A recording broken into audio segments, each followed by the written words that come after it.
What is up, guys? Welcome in to another live stream, post-game live stream reaction to West Virginia's 80-63 loss to the Pitt Panthers. It was an absolute beatdown that occurred tonight in what I'm labeling the backyard beatdown. Got to credit ESPN for that because that's what they called it. But man, just a sickening loss. I mean,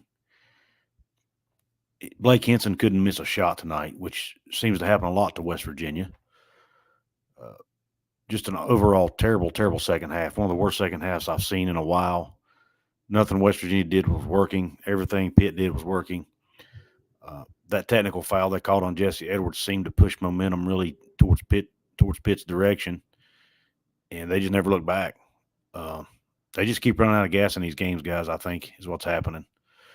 And they're in every game in the first half, and in the second half, the other team always pulls away.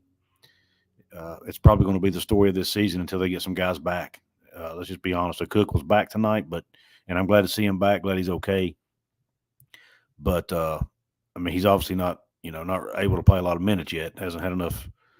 Just doesn't have enough stamina yet to do that. Not a good enough conditioning. Just as a heads up, guys, I'm not sure how long I'll be able to do this. I'm in a hotel room, and it's 11:09 p.m. Eastern time, so I don't want to keep everyone up all night. So not sure how long I'll be on, but just want to come on and give a few thoughts. Just Paul couldn't be with me tonight, unfortunately. Hopefully he'll be able to join me on the next one. But just look at the stats real quick, guys. I'll see if I can share them here. Real quick though, I want to give a shout out to my sponsor, or to our sponsors rather. I am in Raleigh, North Carolina, Latzel, for work. I have a sales meeting tomorrow for my day job. Yeah, let me give a shout out to my sponsor real quick, guys, and then we'll get into the video or into the Ladies and live. gentlemen, this episode is brought to you by Dutch Miller Automotive, where friends and family pricing means you get the best deal right up front on any new or pre-loved vehicle in stock every time. With brands like Chevrolet, Chrysler, Dodge, Jeep, Ram, Kia, Hyundai, Ford, GMC, Buick, and Subaru, the Dutch Miller Automotive family is always growing and ready to put you in the car or truck you've been searching for. Check out our inventory across West Virginia at DutchMillerAuto.com or come in today to the home of friends and family pricing, only at a Dutch Miller Automotive store near you. You guys, don't forget to go check out Dutch Miller for your next automotive purchase or the next time you need service work done. If you're in the state of West Virginia, they more than likely have a location near you. And if you're not in the state of West Virginia, look them up online at DutchMillerAuto.com to see what locations they might have, if any, in your area, because they do have locations outside of the state of West Virginia.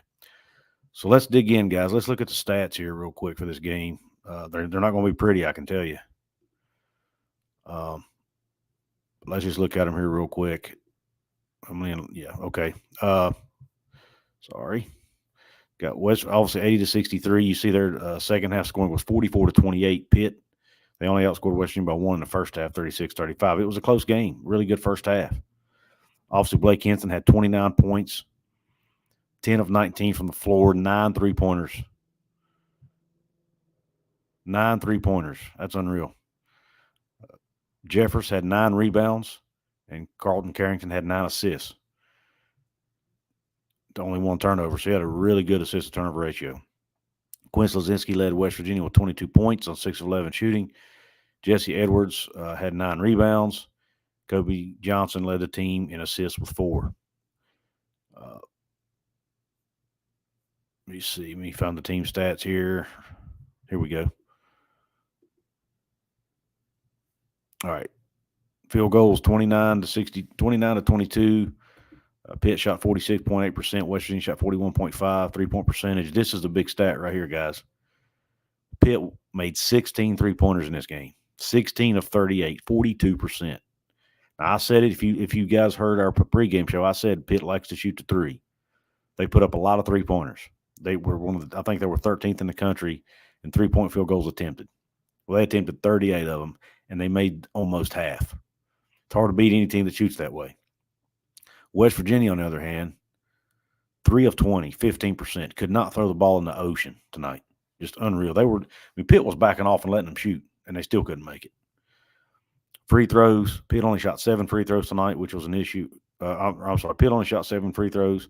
West Virginia shot 18, shot it well, 16 of 18. So West Virginia continues to get to the line more than their opponent. The problem is it's not really it's not. They're still not able to win games despite that.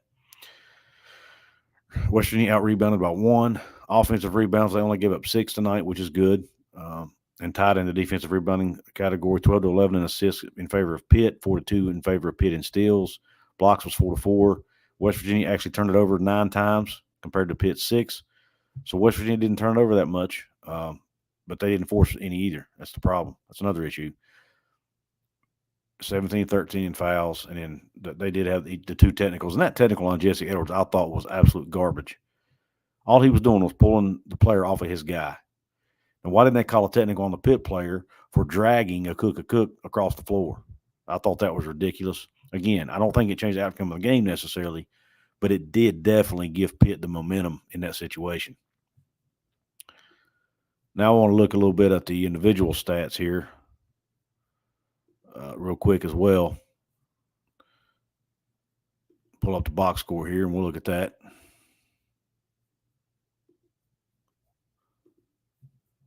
Bear with me a second, guys, and then I'll get to some comments here shortly. But here we got West Virginia offering a 5 of 13 shooting, 11 points. Josiah Harris only 1 point tonight, was 0 for 4 from 3. We really need him to get his shot back. Quinn Slazinsky led the team with 22 on 6 of 11 shooting, only 1 of 4 from 3, though. Was 9 of 10 from the free throw line. He got to the line a lot tonight. Jesse Edwards, 20 points, 9 boards, 8 of 11 shooting, 4 of 4 from the free throw line. Kobe Johnson had 6 points. And then Seth Wilson only had 3 points. He did hit the 1 3-pointer. Akok Akok, no points, but he did have 2 blocks tonight. I think he played about 4 minutes maybe in the game, something like that, just to get his feet wet. And then Pat Sumnick, no points. And Jeremiah Bembry did not record any stats. I don't think he played tonight, if I remember. For Pitt, obviously, story of the night, Blake Henson, 29 points on 10 of 19 from the floor, 9 of 15 from 3. Had 7 rebounds. Just an unbelievable night for Blake Henson. Carlton Carrington was 6 of 13 from the floor with 16 points. Leggett had 10 points. One of the Diaz-Graham twins had 15. So a good night for him as well. So Pitt just shot the lights out tonight, man. Now, part of that is on them, just good shooting, and the other part was West Virginia, to me, gave up way too many open looks, especially to Henson. I mean, when a guy's shooting the ball like that, you can't leave him open anywhere. You have to be in his face all night. I was a little bit curious as to why Coach Eilert had Offrey Nove guarding him. Offrey Nove he outweighs Offrey by 80 pounds, and Offrey couldn't do anything with him physically. But I was texting Paul back and forth about it. Paul made a good point. He said, you don't want your best scorer guarding him because, he burns all his energy on the defensive end, which would have been Quinn, right? Because Quinn is closer to his size. Josiah tried guarding him, and he wasn't able to guard him. So who do you put on him? I mean, you can't put Kobe or Seth on him. They're not tall enough to guard him. He shoots over them. Akok couldn't play long enough. Now, had Akok been healthy, maybe he can guard him, because Akok's, obviously Akok's got the length and he's tall. So I don't know, man. It just there was just nobody on this team that could guard him tonight. And I don't know if it would have mattered. As hot as he was, man, he was making threes from the daggone logo. Made 2 of them at that distance. Unbelievable. Let's see what you guys have in the comments here. Remember, guys, if you want to make sure I see your comment, you can drop me a super chat, a donation to the channel here, or drop us a super chat, I should say. Paul gets half of everything you guys donate, obviously, to this channel. Bad officiating, it was bad. Cole says Henson couldn't miss if I took the rim over to the practice center. Oh, man. I blame all this on Huggins. Yeah, I mean, it's at the end of the day, yeah, they're fatigued, putting in their absolute best effort, but are just so gassed in the second half. Yeah, Tyler, you're right, man. They just don't have it. They don't have it, man. And they weren't able to play zone tonight. I mean, if they'd have played zone, Henson might have shot 23s, made 23s tonight. Couldn't play zone. That wouldn't have worked. Not want a team shooting the ball like that, because the best way to bust a zone is to make the outside shots, and obviously Henson, was doing that along with some other guys. I mean, he wasn't the only one making threes.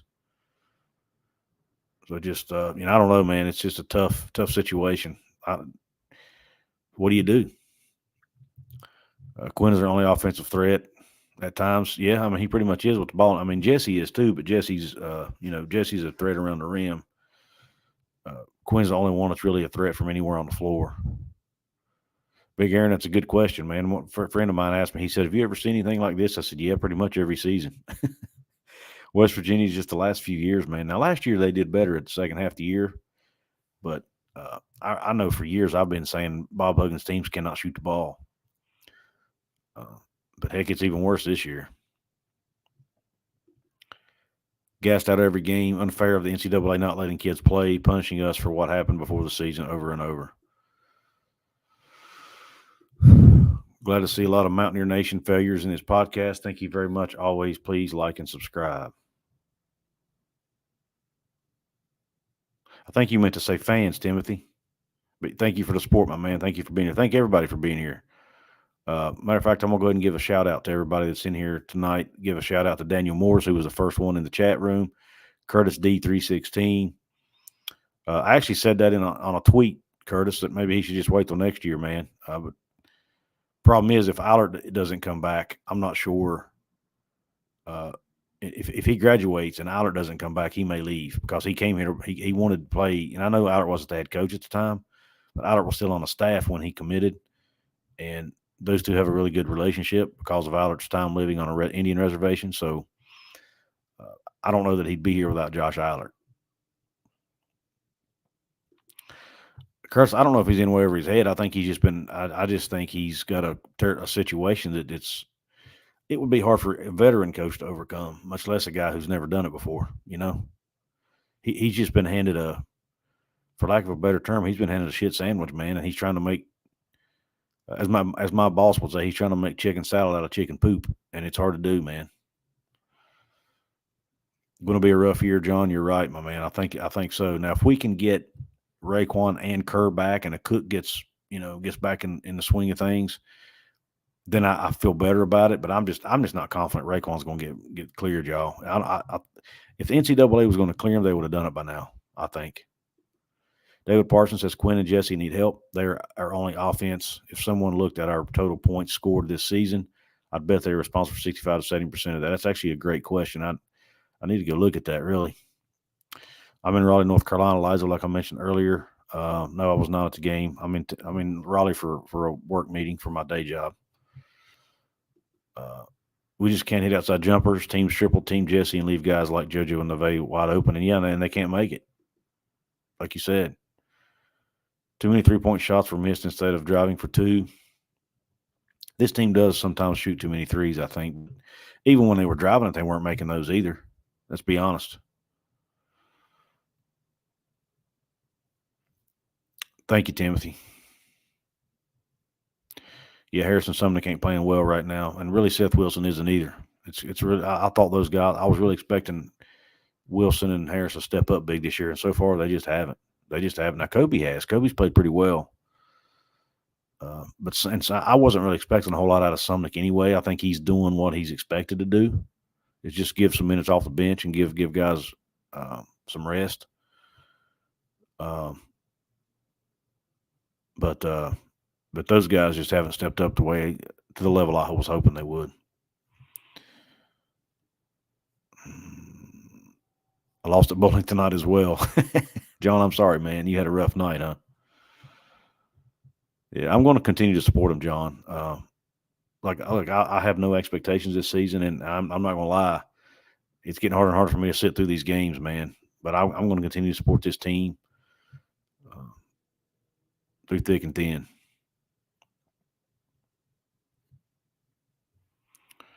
Let me see what other comments we got here.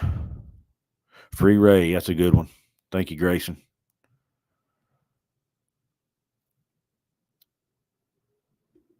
Yeah, Cole, that's a good point, man. I think a lot of it. I think a lot of it at the end of the day just comes down to fatigue, man. They can't be as aggressive. And what happens when you get fatigued? Instead of trying to drive to the rim or do something aggressive, you just kind of stand around and shoot. And I think that's what they were doing. And of course, when you're fatigued, you don't make your shots because your legs are, you can't get legs under you, so you can't get good lift on your jump shots. So,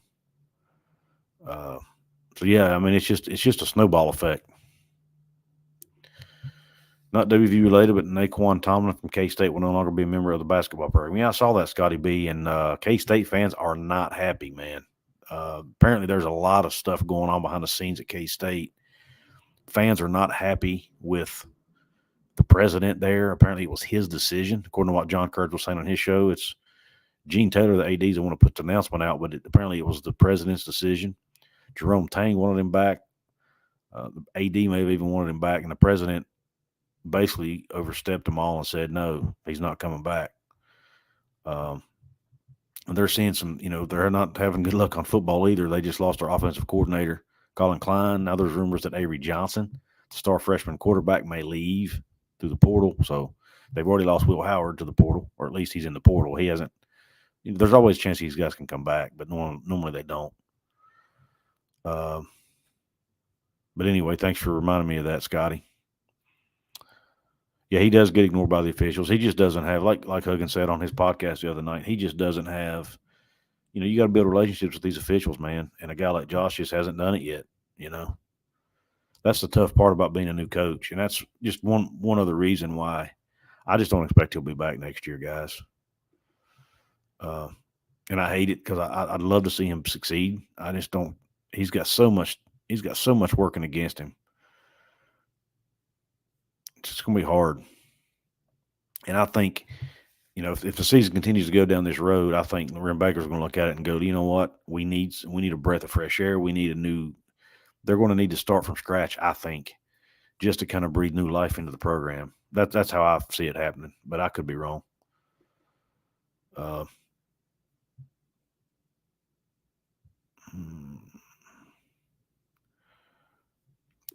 Without an outside threat, we're in trouble no matter who's eligible. And that's the thing, Scott. We've got guys on this team who last year were shooting the ball well. Seth Wilson shot over 40% from three last year. Josiah Harris shot well from three last year. Those guys just aren't making their shots.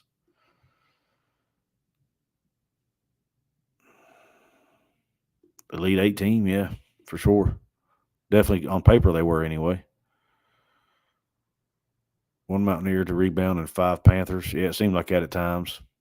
They're getting beat to a lot of loose balls too, and I don't think it's for lack of effort necessarily. It's either fatigue or maybe just the other guys are faster and more athletic than them. I don't know. I think the guys are trying. I really do. Yeah, I didn't either, John. Thought it was garbage.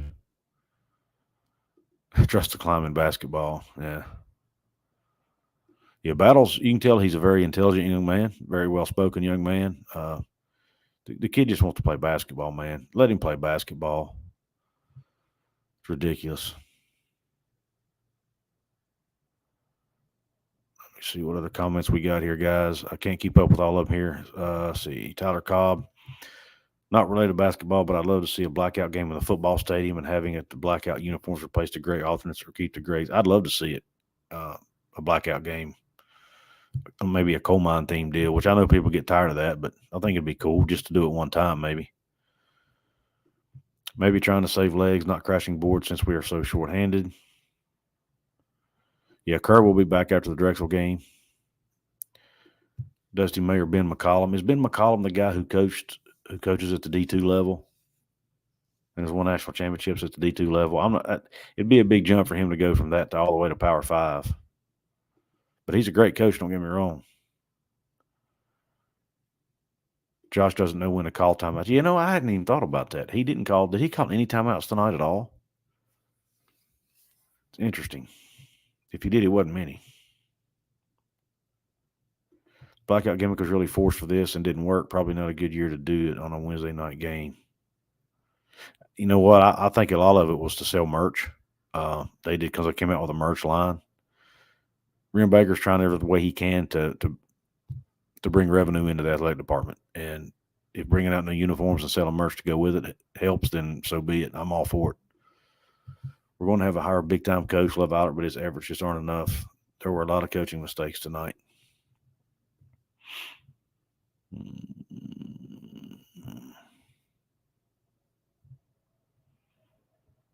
Yeah, Drexel's a good team, guys. Drexel's good.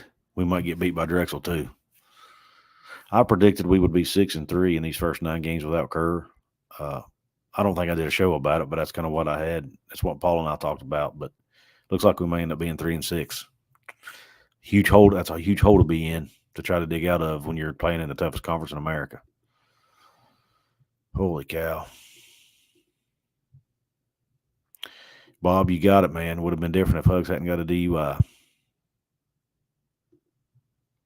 Club Mountaineer. Yeah, I'm looking forward to, which I probably won't be able to go in it because I'm not a member of it, but it'd be cool to walk by and see it when I'm at the Coliseum if I ever get it, if I get to make a game this year. Yeah, I knew he did, Curtis. I knew he had some ties there, but I just again, I'm just not sure if jumping all the way from D3 or D2, whatever he's in, to Power 5, that might be a big ask to ask somebody to do that. But who knows? Yep, we got to keep supporting him, Timothy. I agree.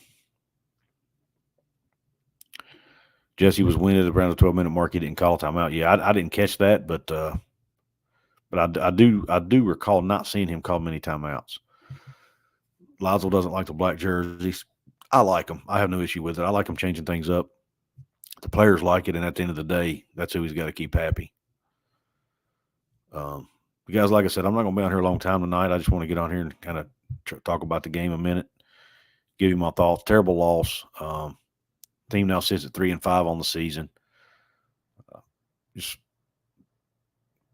too many guys playing a lot of minutes that shouldn't be, that aren't ready yet. You got guys who were expected to step up this year that didn't and hasn't and didn't tonight. Mainly Seth Wilson and Josiah Harris. Love those guys. I love them to death, but they just have not played up to their expectations and up to the level the team needs them to at this point. Right now, Quinn Slazinsky, Jesse Edwards, Kobe Johnson are carrying his team. Ofri Alves had some really good moments. Kid's going to be a really good player for West Virginia, assuming he stays. He's a good ball player. He's just young, and he only weighs about 150, 160 pounds, man. And he just gets pushed around. Yeah, please hit the like button, guys. I forgot. Thank you, Cole. I forget to do that, man. I get to run on my flapper and forget to mention the likes. Also, if you're watching this on a replay, don't forget to comment. Subscribe to Hoops from the Hills if you don't care. It really helps me and Paul out. And then like it. Hit the like button. If you're on here live, if you're watching the replay, the thumbs up button really helps with that algorithm. Helps grow the channel. But, yeah, Battle and Kerr, it's a different game. I agree. I'm not confident we're going to get Battle back, guys. I think it's just been, again, like I said earlier, I think if they were going to approve for him to play, they would have done it already. Josh is similar to what Matt Rule was dealing with at Baylor in 2017 in the post-Art Browse era. It was so rough, yeah. Good point. And Matt Rule ended up being a really good coach at Baylor. So who knows? You never know. He might be able to turn around. Brandon, thank you for hopping in, man. I don't remember seeing your name in the past. If I've overlooked it, I apologize, but I really appreciate you being in the chat. If you haven't subscribed yet, please do so.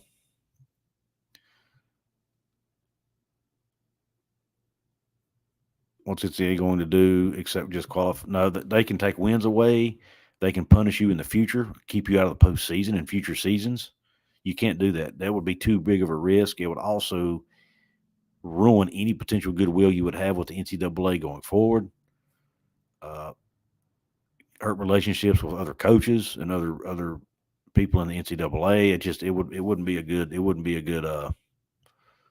move to do that, in my opinion. Yeah, no, I really got faith in Nave. He's very skilled. He's a skilled player. He's a very smart player. He's just not physically ready yet, but he's being forced to play a lot of minutes, which at the end of, next year and maybe even late this year, all these minutes these guys are playing are going to help. But it's just there's a lot of growing pains when you have to do that. He did look good, Jay. He just needs more time on the floor, man. More time. Now he should be able to practice now every day.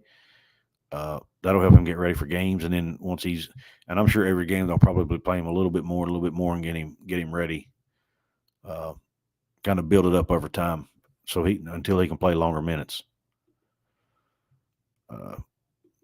I don't think the officials would even play the game. That's true too. But want to officiate with ineligible players? May not. I don't know. Hey, Brennan. Hey, man. Hadn't seen you on here in a while. It's going well, man. Going well. Just trying to get over this loss in basketball, brother. Yeah, me too, Brandon. When they said Akok's down on the floor, I was like, oh my gosh. Yes, Brennan, we lost to Pitt, man. Not good. But it is what it is. Like, Paul and I were texting during the game. I'm like, man, I've almost went into this season. I don't know if apathetic's the right word, but I have no expectations. So I kind of expected this to a degree. I didn't expect it to be this bad. But I did expect this team to struggle. Paul wasn't able to make it on tonight, guys. He's just got some things going on that he wasn't able to jump on with me, but it's all good. I almost didn't do it myself because, like I said, I'm in a hotel and it's late. People are probably sleeping. Speaking of that, I'm going to jump off here, guys. Sorry I didn't go long tonight again. It's late, and I got a meeting early in the morning, so I got to get into bed. But I really appreciate you guys hopping on. Don't forget to like, share, comment, subscribe, all that good stuff. Thank you guys for hopping on. Thank you guys for supporting what we do here at Hoops from the Hills. Let's keep supporting this team, guys. And this live stream is over, and I'm done.